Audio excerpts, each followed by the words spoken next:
So radical, how I live life cause it's not expendable. It's so valuable, so malleable. So I follow he is most dependable. Bonjour tout le monde, ici c'est Fryhead et bienvenue sur ma chaîne. Comme vous le savez, il y a de cela quelques semaines, je suis allée faire des tests sanguins pour voir s'il y a des déficiences qui expliqueraient ma perte massive de cheveux. Aujourd'hui, je vais vous parler de ces résultats-là. N'oubliez pas de vous abonner si vous voulez continuer à suivre mon évolution capillaire et tout. Alors, place à la vidéo.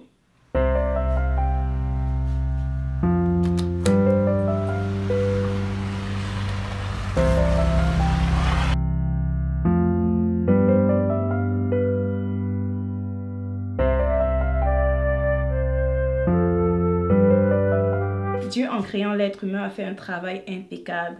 Les cheveux, la peau et les ongles sont une réflexion de notre santé interne. Les médicaments et les maladies peuvent changer la structure du cheveu.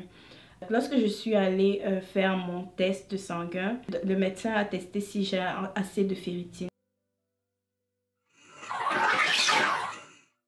La ferritine, en fait, c'est les réserves en fer qu'on stocke au niveau du foie.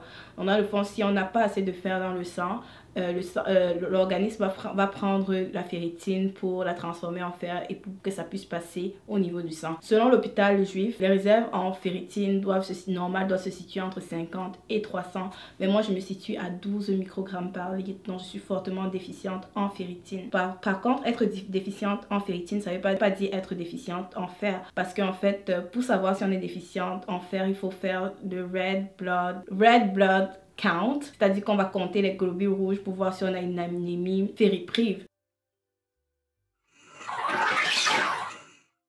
Le fer est lié aux globules rouges dans l'organisme et il sert à alimenter en fait toutes les structures du corps, en passant par le cerveau, le cœur et tout. Ça aide à alimenter, ça a un rôle central dans l'organisme.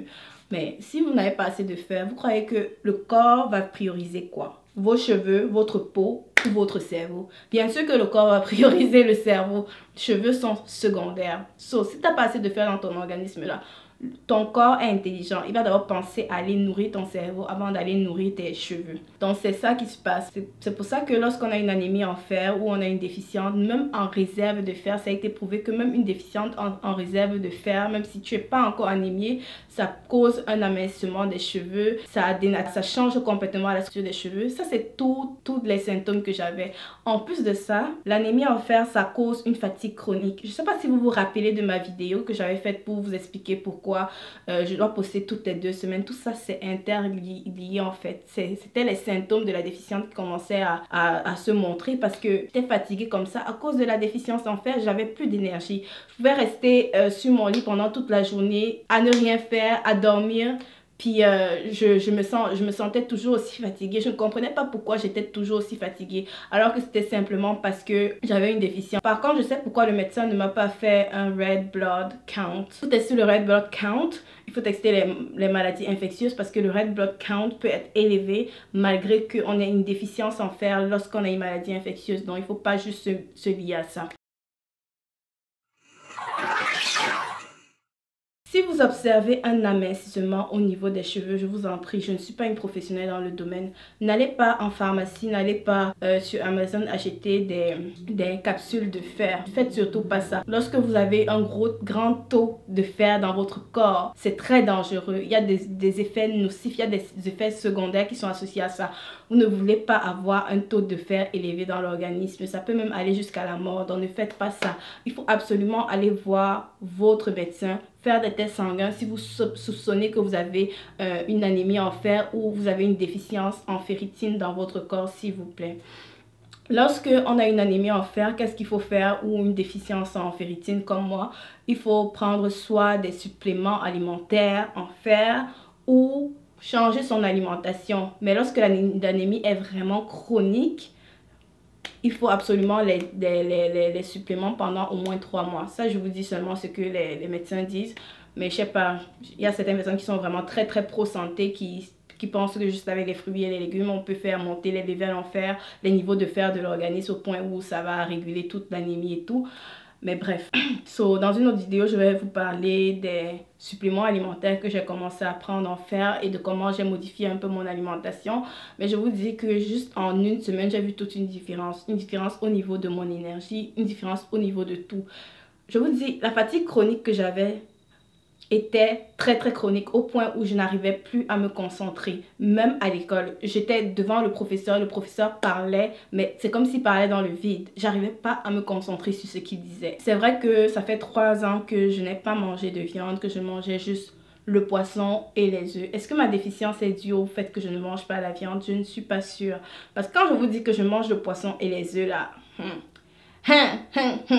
ça, c'est encore un entre guillemets parce que je suis étudiante, je vis pas avec mes parents. Vous savez, les étudiants, ils struggle. The struggle is real.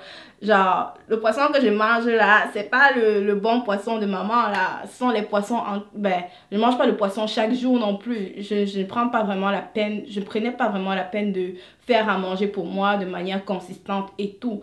Mais là, je vais prendre plus de temps pour faire à manger pour moi, pour manger équilibré et tout. Parce que là, j'ai vu que c'est très important pour la santé. J'ai vu comment ça affectait vraiment tout mon organisme. Donc, je vais prendre du temps pour manger plus de légumes verts, plus de poissons, plus d'œufs, bref, tout ça là.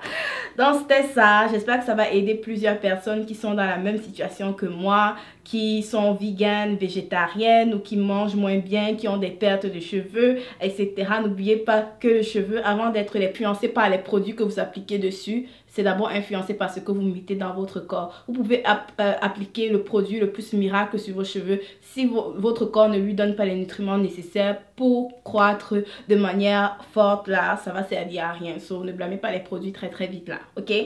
Je blague. Donc, c'était ça pour ma vidéo. N'oubliez pas de liker, de commenter, de partager et de vous abonner. Commentez surtout pour me dire si vous avez eu des expériences sur l'anémie ferritive et ferriprive ou peu importe. Merci, au revoir.